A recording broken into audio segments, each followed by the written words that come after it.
everyone. Welcome to another episode of Rights for Women. Today is Monday, the 5th of August, as I'm recording this. And this is another episode that is actually going to come out this week. And today I have the pleasure of talking to a fabulous debut author, Lisa Kenway. I'm really excited to talk to Lisa about the release of her very new book, All You Took From Me, which was launched on Friday, just a few days ago, and which I recently had the pleasure of reading. It's a fabulous psychological thriller set in the Blue Mountains in Australia and in Sydney, and I can't wait to talk to Lisa about it. And I'll tell you a little bit about Lisa in just a moment. In my own personal writing news, I am not in the middle, I wish I was in the middle of my work in progress, which is A Place of Her Own, the third in the Blackwattle Lake series. I have stopped and going back and doing some planning. I'm not a planner by nature, I am a pantser. But I have to say that going back and working out what the major turning points are and trying to work out what the future turning points are in the sections that I'm not yet up to, so the kind of middle moment, the black moment, and the climax, is actually really helping me to sort out the beginning of the story. I'm not going to call it yet to say that I'm turning into a planner, but let's just say I'm currently a plantster, if that is a thing, half plotting and half not. I'll keep you posted on how that goes. At the moment, I'm feeling sick about how much work I have to do leading up to the deadline for that in October. But anyway, we will push on and get that done. I am also next week going to the Romance Writers of Australia conference. So excited about that, to be catching up with a lot of fabulous fellow authors down there in Adelaide for the Trope Actually conference. And while I don't write straight romance, I certainly have romantic elements in pretty much all my stories, and I love a good romance. And the Romance Writers Conference of Australia always has fantastic workshops, brilliant networking opportunities, and most importantly for me, the chance to catch up with some fabulous fellow authors. So I'm really looking forward to heading down to Adelaide for that. In other news, I am going to send out a new Patreon video today, which is actually going to be about the advantages I can see in working out the turning points of your story, as I've been doing. So I'll be talking a little bit about that. It's probably going to be about a 12-minute video. I try and send one or two a week to my Patreon family, along with links to articles that I'm finding useful. Last week, I sent a series of links to articles that I found on cause and effect in story and how to create narrative drive. So anything that I'm finding useful, I figure other people might find useful too. So they all go out to the Patreon supporters, and the videos, the vlogs, go out to the Patreon family supporters. So you can support the podcast for anything from $2, $3, or $5 a month, cost less than a cost of a cup of coffee, and be part of the Patreon family to receive those ongoing benefits. And thank you to everybody out there who is doing just that. Let's get on with today's chat with Lisa Kenway. And before we do that, let me tell you a little about Lisa. Lisa is an Australian author and anaesthetist. Her debut psychological thriller, All You Took From Me, has just been published by Transit Lounge Publishing. It's August 2024 for anybody listening to this in the future. It was longlisted for the 2020 Ritual Prize and was runner-up in the 2022 CYA conference competition for adult work. Her current work in progress, East Coast Low, was longlisted for the 2021 Fresh Ink Emerging Writers Prize and was highly commended in the 2022 Writing New South Wales Varuna Fellowships. She was awarded a 2023 Catherine Susanna Pritchard Writers Centre Fellowship. It's a tongue twister. To further develop this work. Lisa's short fiction and creative non-fiction pieces have appeared in numerous journals and anthologies, and her microfiction was selected for consideration in the 2020 Microflix Writers Award run by Spineless Wonders. She was also highly commended in the 2018 Peter Cowan 600-word short story competition and was a finalist in the Hunter Writers Centre Grieve competition in 2017. Her first full-length novel manuscript, The Jacaranda Tree, was longlisted for the Varuna Publisher Introduction Program Fellowship in 2017. Lisa lives on the Central Coast of New South Wales with her husband and two sons and works part-time as an anaesthetist. She's an active member of the Australian Society of Authors, and she is also an active member of the Sydney writing community and coastal writing community and appears at numerous launches, which is where I first met Lisa quite some time ago now. She's also a key member, in fact, I think the founding member of the Debut Crew, a group of emerging authors who encourage and support each other both online and in person. Now, I don't always include an author's shorter previous works in introductions and awards and competitions, things like that. But I did today because I think it's a classic example of something I want to talk to Lisa about, which is putting your work out there over and over again, entering competitions and becoming part of the writing community and building up a network. So that's definitely something I am going to chat to Lisa about. Let me introduce you to Lisa. So, Lisa Kenway, welcome to Rights for Women. Thanks for having me, Pam. Great to have you on. And I've just told the listeners in the introduction about your lead up to having this very first book published, but I want to talk a little bit more about that to you today and also about your kind of being part of the writing community and how that has helped you. Because I think I met you many years ago now at a writing event, and I've seen you at quite a few writing events, and I know you do attend them, and you've just had your very own launch for All You Took From Me. How was the launch?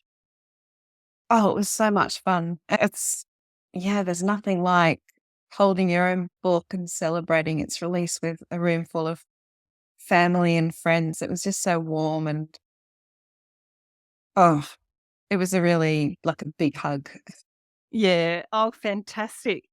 Now, of course, we're going to be talking about All You Took From Me, which is an absolutely riveting psychological thriller. So, congratulations on that. It's such a Thank you. fantastic read. But let's go back a little bit in time to, might be quite a long time. When did you first know that you wanted to be a writer? I've always been a reader. My whole life, I've been the sort of kid who's immersed in a book all the time when I was little and as an adult as well. And thinking back, I loved writing as a child. I wrote poetry for fun and made a newsletter for the family. And then at some point, being serious and studying for HSC and uni and all of that took over. So that occupied so much of my time for about 2 decades.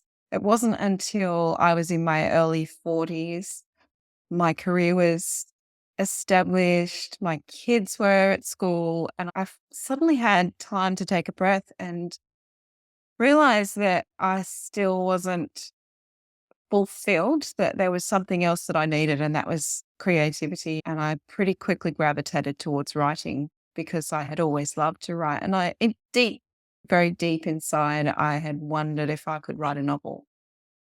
Yes, so I just started working by myself. I didn't know any writers. I hadn't done any courses. I read a couple of books and just gave it a go and started. It was difficult, but after a few years, I got to the end of a first novel. And that novel will never be published. It taught me a lot about writing and mostly taught me what I didn't know. And then I went looking for courses and trying to write short fiction and stuff to learn what I didn't know at that point. But it got me hooked and I can't imagine not doing it now. Yeah, I think a lot of us have that same story, Lisa, is, about the one that we've got in the drawer, at least one, but the one that taught us so much about writing, probably got us hooked on writing and that whole creative process. And then we went on from there. How long ago would that have been when you first started your first novel, do you think? I think it's just a bit over 10 years ago. Okay. Yeah. I think it's great for emerging and aspiring authors to hear these kinds of stories because it's definitely something that takes a long time, isn't it? You never stop learning. There's always something new to learn with every book and with everything in life, but it is a very long process, isn't it? It is. And I must admit, I'm not the most patient person in the world. So I have had to learn a bit of patience over the years because nothing happens quickly when you're trying to get books published. And just learning the craft takes time. Yeah, definitely. When did you think, okay, I think I've got something that I'm ready to submit to a publisher? I did read out actually in the introduction, Lisa, your very long, commendable list of things that you had entered and long listings and short listings that you've received for your various works. So, was that kind of a strategy that you had in terms of getting some smaller bits of work out there first before the novel, or did that just happen by accident? Yes, no, it wasn't an accident. I started writing short fiction when I was trying to, for a brief period of time, I tried to get that first bottom drawer novel published. And when I was at that point of pitching that novel, I realized that I didn't really have anything to go on my bio. And I started writing some short pieces, sending them out, trying to get a few things published. But I think I got a lot out of that, more than I appreciated I would get, just because it's a really good way to learn how to write when you're writing a short piece and you have a very limited word count and you're trying different genres. But the reason that I started doing that and putting my work out into competitions was to try and get a bit of a bio for that first doomed novel. But in the process of doing that, I got a lot more out of it than a bio. I just learned a lot and developed my writing a lot for that next novel. And then I did the same thing with it. I then, and while I was trying to get it published, I was also submitting it to competitions and had some successes, which opened doors a crack, but not quite wide enough for a little while. Yeah. Yeah. Were your first 2 books in a similar genre or the same genre, or were they different? The first book I wrote was different. I would probably classify it as a coming of age, like a literary coming of age type Mm. novel. So I have to say, looking back now, I'm pleased that one wasn't published as my first book because it's very different in tone to what I write now. And yeah, it would have taken me in a very different direction. So it was probably just meant to be. Yeah, isn't that interesting?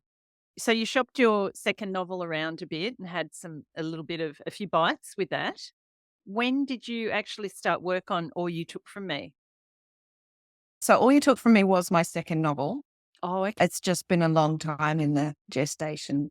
So I started it at the end of 2017 in NaNoWriMo, actually. So it was Okay. my first attempt at NaNoWriMo because I knew that if I didn't do it that way, I would probably get bogged down at 20,000 words like I did the first time. I would doubt myself. I was a bit scared of writing what was quite a complicated plot compared to what I'd Mm. written before with lots of layers. And I think I was a little bit spooked.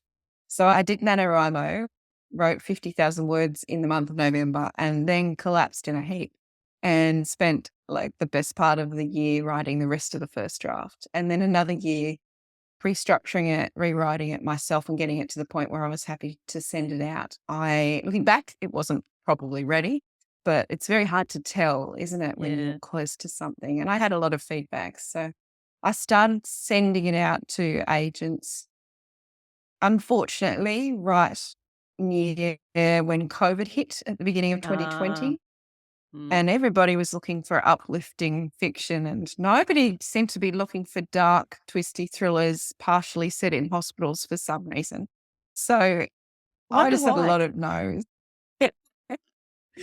But yeah, I know I did have a few yeses along the way, as in full manuscript requests, personalized feedback that I could apply. I had to revise and resubmit with a big five publisher who just couldn't get it through acquisitions. Mm. And this went on for almost 3 years. Oh, wow. That is a long time to be, yeah, hanging on. That is someone going to take it? How did you handle that process of rejection? Because it's inevitable. And when we're submitting over and over again, w- very lucky if things get picked up the first time or even the first 10 or 20 times sometimes. How did you handle the rejection part of the process? Look, I had a lot of practice at rejection from all the short fiction I've been sending out. So it's like it's immunizing you against rejection because you get Yeah. so many rejections all the time. Having said that, I think there was a lot more emotional investment in in some of those rejections for the manuscript, especially when I got really close and I had a commissioning editor who was keen and championing it, but couldn't get past the rest of the acquisition team. And that took months to get to that point, and I'd done a big rewrite for them. And when that fell apart, I have to say that rejection took a lot longer to recover from. And I did reach a fairly low point around the end of 2022, beginning of 2023, when I'd sent it out to almost every publisher that I thought would be interested, and I hadn't got anywhere, and I was starting to think that this wouldn't happen.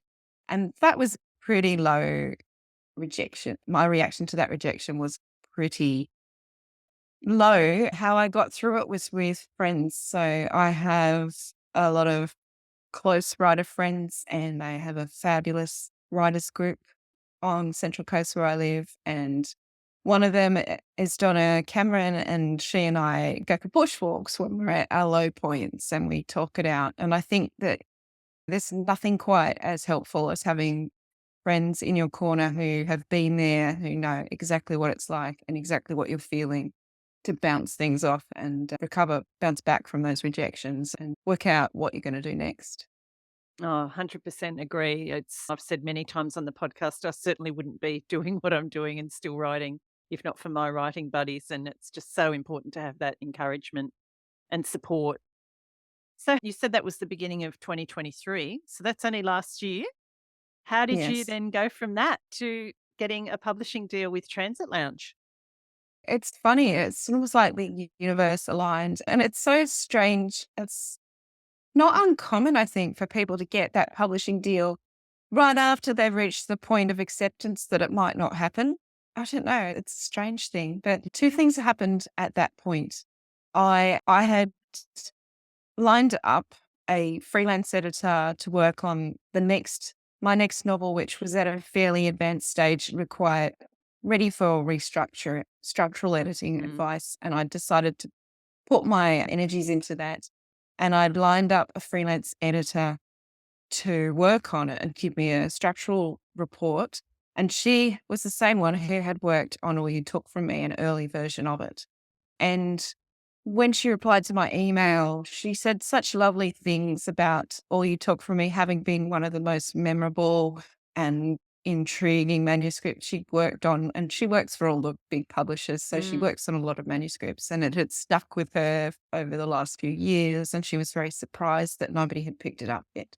So that kind of, you don't you can't always rely on external validation, but sometimes when you're at a low point, a little bit of external validation goes a long way. So it just made me definitely. think, oh, maybe she's right. Maybe I shouldn't give up on it yet. And then very shortly after that, my friend Donna Cameron signed a deal with Transit Lounge. Mm, And I had read her book and I knew that it was literary, but it also had some suspense and thriller sort of threads through it. And I had discounted Transit Lounge as a literary publisher who wouldn't be interested in my novels. So okay. I guess that's a lesson learned, that maybe self rejection is something to avoid in future. Mm, So I went on the Transit Lounge website, and although they are a literary publisher, they were specifically looking for upmarket genre such as psychological thrillers, and their submissions were open. So it felt perfect. like the stars had aligned. I just sent off my full manuscript, not expecting anything from it, because I had reached that point where I had accepted that probably nothing was going to happen for this manuscript.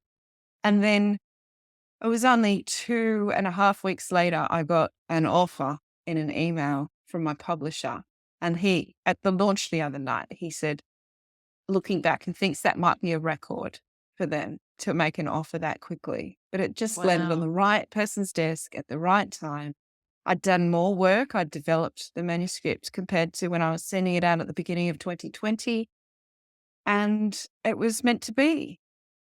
Oh, it's such a great story, Lisa. I love it. And I think there's just so much that people listening can take on board from that. We all can. What do you think was the thing? Like you said, you were at that low point with the rejection and you just thought, oh, I'm just going to send this out. And you were already working on your next novel.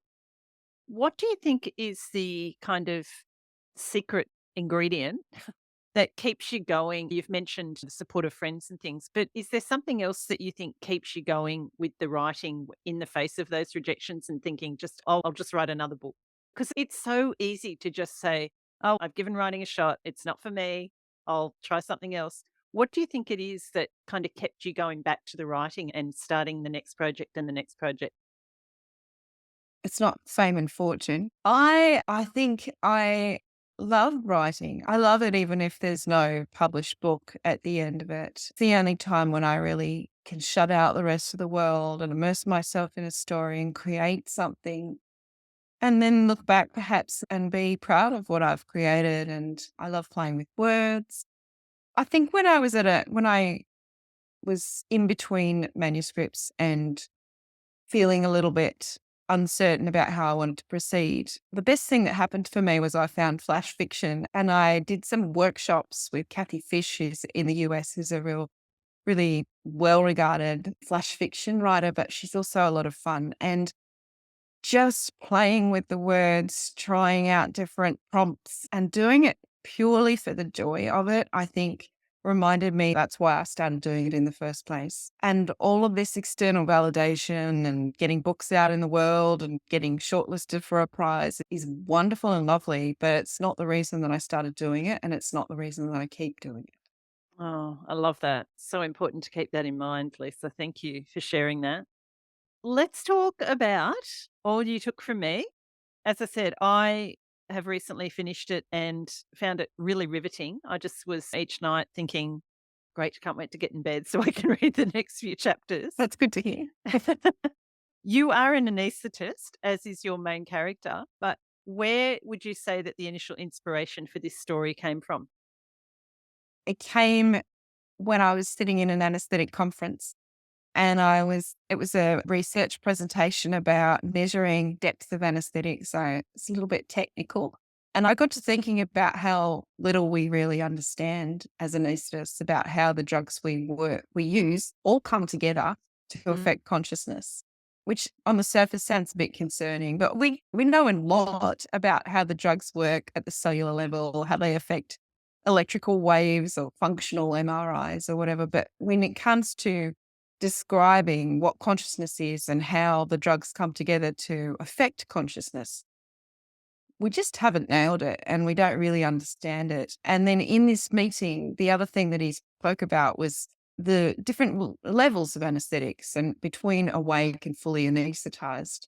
This study found a small percentage of patients were able to follow commands with a squeeze of the hand while under anesthesia, had no recollection of it afterwards or recollection of the surgery. And they coined the term connected consciousness. And that was fascinating to me as well as the novelist, thinking about my own interest in memory and consciousness and fallibility of memory, and whether I could incorporate those ideas in a story was really interesting to me. But I sat with it for a few months, I would say. But then the character Claire came to me. I knew she was an anaesthetist. I could see her, I could hear her, and she was feisty and a bit prickly. And I didn't understand her as well as I understand her now. But I knew that I wanted to tell this story. It's a little bit of a trope, the thriller about a protagonist with amnesia. But I thought with the anesthetic knowledge that I have and these concepts, I could maybe put a new spin on it. I think you certainly did. I love a good amnesia story myself. As soon as I see that in the blurb, I'm like, yep, I'm right in there. Because, like, just listening to you talk about that whole thing about consciousness under anesthetic and memory, I'm just fascinated by the way the brain works and why we remember certain things, why we block certain things. Some people have fabulous memories, some remember nothing from their childhood. And I was really interested in the sections of the book that talked about, I don't want to give spoilers away, but No. the sections that talked about where our consciousness is when we're under anesthesia. Yeah, I found that really fascinating. I loved the way that you wove all that kind of research and just those ideas into the story through your main character, Claire. And as you said, Claire is a little bit prickly. She's a little bit feisty. And we first meet her when she's woken up and she's really not that aware of what's happened to her. Did you go about developing her character just through writing her? Like you said, you sat with the kind of idea for a while and she came to you fairly quickly. Did you find that as you just then launched into the story and started writing, you learnt more and more about Claire as the story itself unfolded? Yes. I've tried over the years filling out character sheets and what's their favorite TV show or whatever those sheets have on them. But I find them minimally useful. I have to develop the character over time, unfortunately. And just, it took a long time to get Claire right. And I think that was probably part of the reason that the manuscript didn't get picked up earlier too, because as you say, she's she's not a likable protagonist in the true sense of the word, although I like her. Now I know her better, but she's not the sort of protagonist that a reader may necessarily warm to immediately. And she was more so like that in earlier versions. And there's good reason for her to be the way she is, but the reader doesn't know that at the beginning.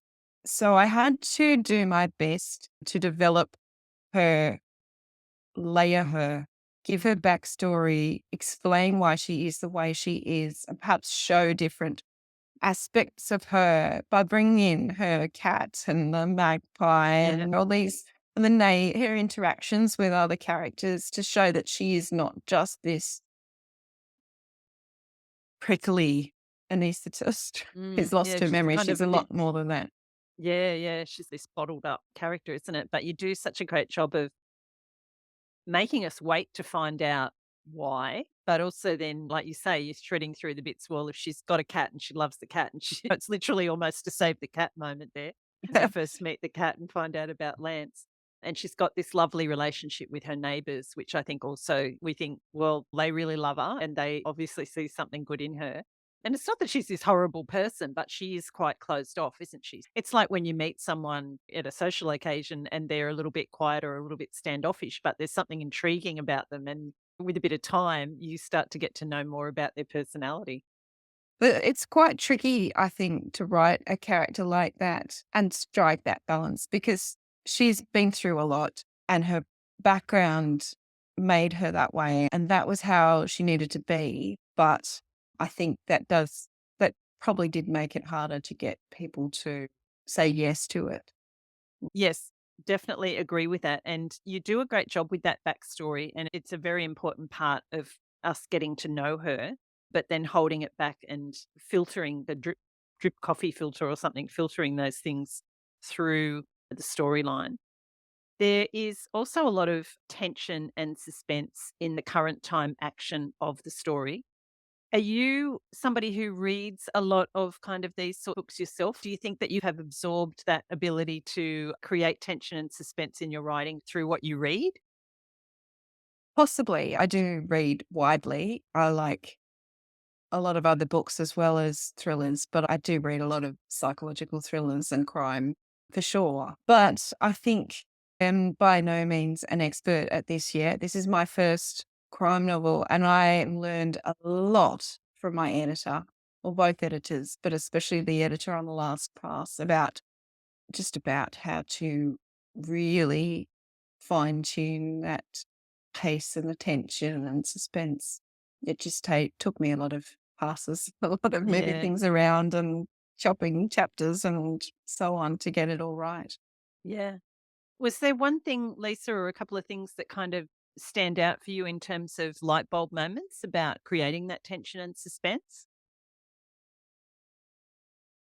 I think there were a couple of points along the way where I needed to spread the reveals a little bit more than I had. In an early version of the manuscript, I had a whole lot of reveals boom in the last second half of the novel. And my editor at Transit Lounge was absolutely fabulous. She's worked with some great crime writers and she was pretty straight with me about the expectations that crime readers have and what my book needed. And one of those was more red herrings.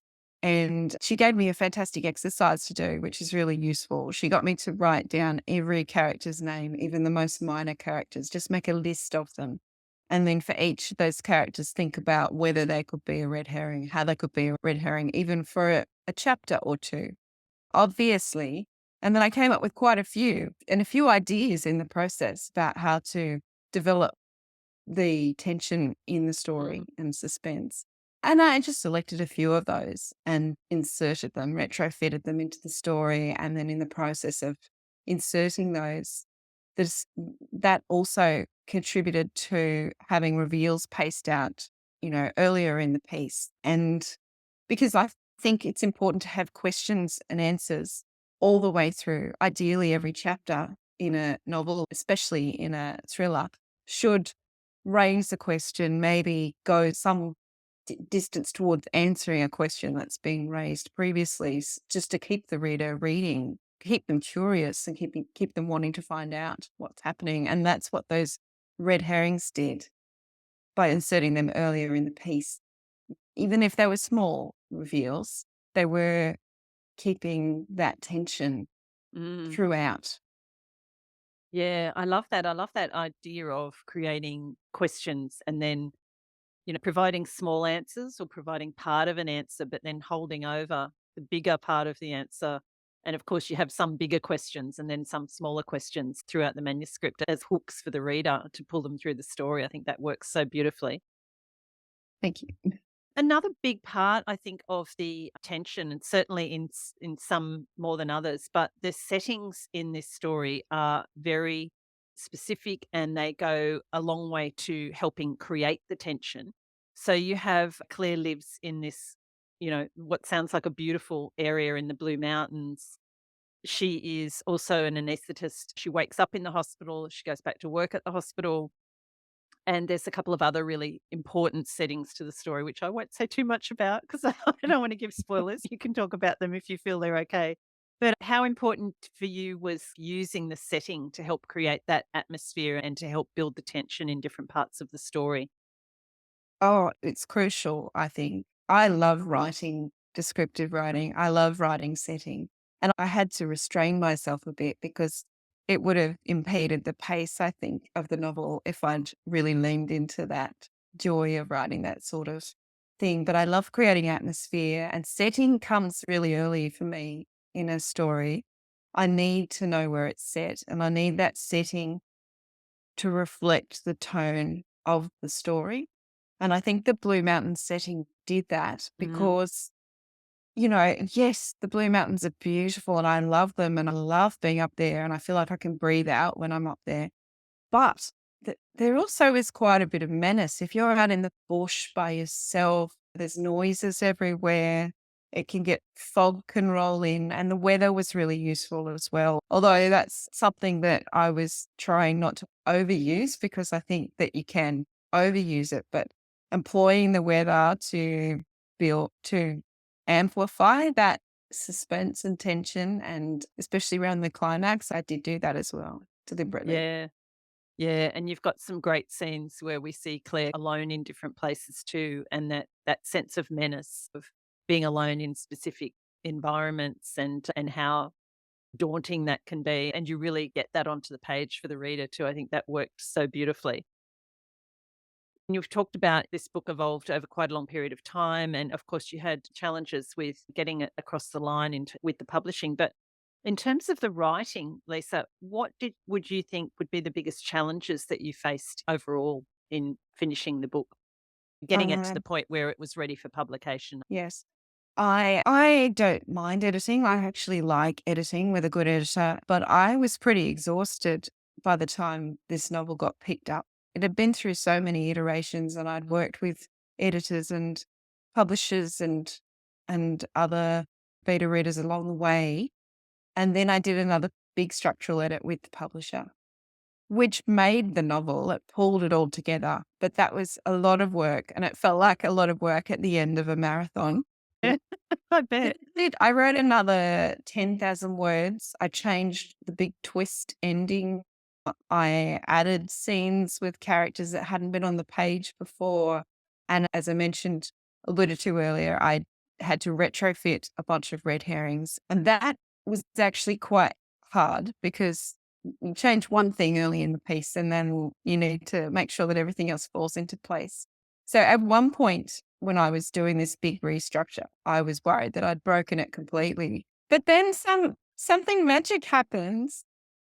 Every time something magic happens and it just all comes together like in a whirlwind and everything Yeah. falls into place and you think, "Oh, wow, I'm so glad I did that." But it was hard. Yeah. It actually was hard, but I'm very grateful that I was put through my paces as much as I was because I think the book is much better for it. Yeah. And it's only going to make your writing better, isn't it? Taking those lessons through into the next book and the next book with you, which is fantastic. But it's so hard, isn't it, when you're so familiar with a book and a story and the words on the page that, when you have to go back to it over and over again, it just starts to become a bit of a blur at times. Yes. Although I think I was also grateful because I could see that the changes that were suggested were going to breathe new life into it. So I was excited. It was just a bit daunting and I wasn't sure if I could pull it off. Yeah. What's your kind of overall writing process, Lisa? Are you someone that writes every day? Are you pretty disciplined at sitting down and getting the words out? How does that all work for you? I'm disciplined, but I slot it into my life. 'Cause I work 3 days a week as an anaesthetist and I keep 2 days, weekdays protected for writing. And then often I end up slotting it into the gaps. Or if I'm on a deadline, getting up early and doing a little bit before work or writing on weekends, often write on weekends. I'm pretty disciplined, but I don't write every day. I write when I have time to write. Yeah, when it works for you. And do you, on those days when you sit down, are you launching straight into the writing? Do you sit down and do much planning before you start to write? How does that kind of really in the moment process work for you? It depends a lot on what stage I'm at, but most of the time I find it really helpful to go for a walk, knowing what I'm working on next. Often I'll do it without listening to an audiobook or a podcast, just without anything in my ears. I'll go for a walk. And even without deliberately thinking about the story problem the whole time, usually by the time I get back, I have a good idea of Mm. how to fix whatever I was trying to fix or what the scene will look like that I'm working on and what I'm trying to achieve. Yes, just something about moving the body, being outside helps me get my head into the right space to sit down and Yeah. And I think having that time, giving yourself that time is really important too, isn't it? Just letting the idea brew and marinate and then just trusting that an answer will come. And sometimes it needs longer than others, but it's there. We've just got to tap into it. that's also I see that as a bit of a strength of not but writing full time because you do have days when you can't be at the desk writing, but I'm still thinking about the story. And Mm. maybe sometimes I need that extra time for my subconscious to solve a little knotty problem and work out what needs to happen next. I agree. It's taken me a long time to realize that, but lately I've been really noticing that happening. If I just get to a point where I think, "Yep, I'm done for today," I could push harder, but it would be a struggle. But if I just leave it, I then find your brain tends to work it out. Mm, The other thing I wanted to ask you about, Lisa, and I talked about this earlier a little bit with you and mentioned it in the introduction, but you are part of a network of writers called the Debut Crew. Could you tell us a little bit about the Debut Crew and how that started? Yeah, love to. The Debut Crew is a group of traditionally published debut authors in Australia. We are currently, I think we've got 81 members. It's huge and it's Wow, growing all the time as people find out about us. And it's astonishing, isn't it, that there's that many debut authors in Australia? fantastic. Yeah. But it's across all genres. So there's picture books, there's junior fiction, middle grade, there are memoir writers, there's poets. So it's a really a broad group of writers. And we got together last year. There've been similar groups in previous years, and there was a debut crew in 2023. And I realized that there wasn't one for 2024 yet. So I put the call out on social media to see if anybody was interested, and people were. We just gravitated towards each other since then and get the word out. If people know someone who might be interested, they invite them in, and it's been so great. For most of us, I would say it's been invaluable to cope with the process after signing the contract to becoming published. If you spend so long trying to get published, you don't necessarily put much mental energy into what Mm. happens after that. And to be honest, the doors are a little bit closed. And until you go through that door, you don't really know how it all works. But you don't necessarily want to ask those questions in public either. It's really useful to have that private group where we can bounce questions off each other, share opportunities, celebrate wins, commiserate each other when things don't go well.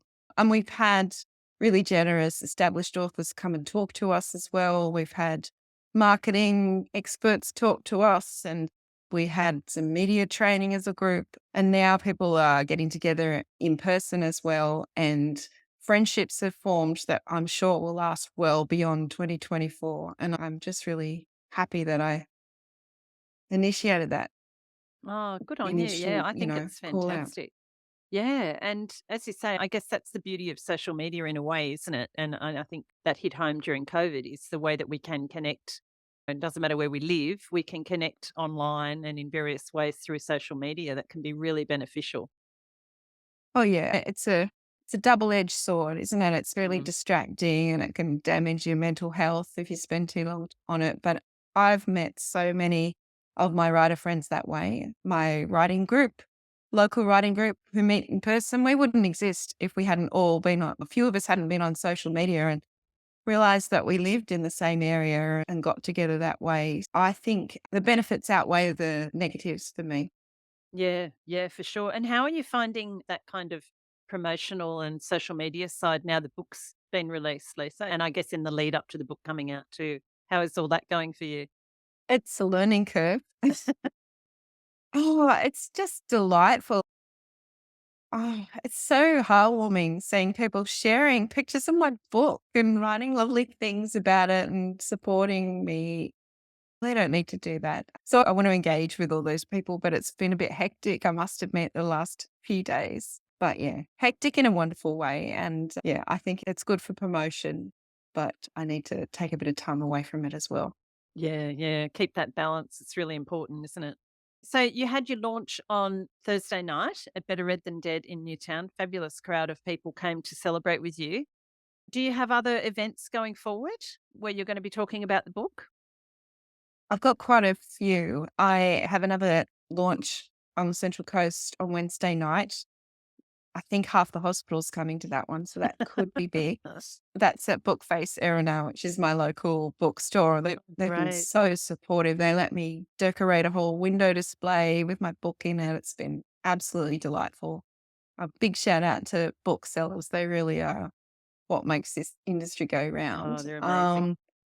But after that, I'm speaking at Mudgee Writers Festival. I have two panels at Mudgee Readers Festival in mid-August. And I'm also on two panels at Bad Sydney in Yes. September.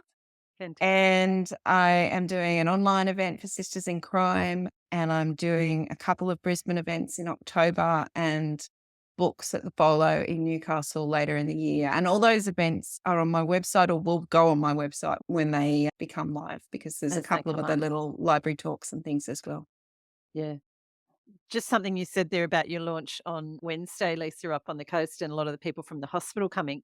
Ha- Have you had any kind of interesting or curious reactions from people that you work with when they know that you've written a book that's partially set in the hospital and that the main character's an anaesthetist? What sort of reaction have you had from your workmates? At the moment, they're curious. I guess I'm about to find out what reaction I get when they read the book because it's not without controversy. I just hope they realize that it's fiction and not an autobiography. Yeah, they might all be looking for themselves in those pages in the Oh, I'm hospital sure book. they are. I'm sure they are. And I must admit, I used one of the nurses' names is the name of the nurse, a nurse at work who is not like that character, but I'm sure they'll all laugh when they get to that. That's so good. I think we're almost done. You said that you have another book that you've already been working on. How far off are you getting that ready for publication? Is that going to be your next release, do you think? That's a very good question. I have learned that sometimes I don't know when it's ready. I have a bit more restructuring to do. I learned so much during the structural edit of all you took from me. And I went back to the drawing board and applied all of those new things that I've learned as well to the restructure. And I'm hoping that I'll have something ready in the next 6 months to Mm, start shopping around again. And I'm hoping it won't take me 7 years to get the next one out. But yeah, yeah, I've got a little bit more work to do first. yeah, fair enough. And bask in the wonderful celebration of having your first book out as well before you worry about that. One thing I do like to ask at the end of our chat is what do you think is at the heart of your writing? I think for me, at the heart of my writing is the same thing that's at the heart of my work as a doctor. It's a curiosity about people and what makes them tick. It's empathy and compassion for those people. And certainly with Claire, I'm hoping that I've done enough to convey that a character who is not always a likable victim is still worthy of our compassion. And I think that's what interests me. Mm, People, what makes them tick, and trying to be openly curious about them. yeah, I love that. I think it's such an important part of writing, isn't it? Creating that empathy for people and looking at the reasons why people are the way they are and how they behave. I find that whole side of it really fascinating, that psychology of why people do the things they do. Absolutely. Yeah, Psychology is at the heart of a psychological thriller. It's all about definitely. character. Yeah. Yeah. And I think this book really is the kind of epitome of a psychological thriller because, yes, there's crime in it, and the crime is so important to the story, but it's really about how Claire acts and reacts. For me, that was the really intriguing part of the story. So I think you've really nailed that psychological thriller aspect of it. So well done. That's good to hear. Thank you. Lisa, I wish you nothing but the best with this book. It is really a great read. So I urge everybody out there listening to grab a copy. Head along to see Lisa if you can at some of the events. I've booked for your Bad Crime Great. Sydney event. That's So good. I will be seeing you there. And yeah, wish you all the best. Congratulations. Thank you so much. It's been an absolute pleasure.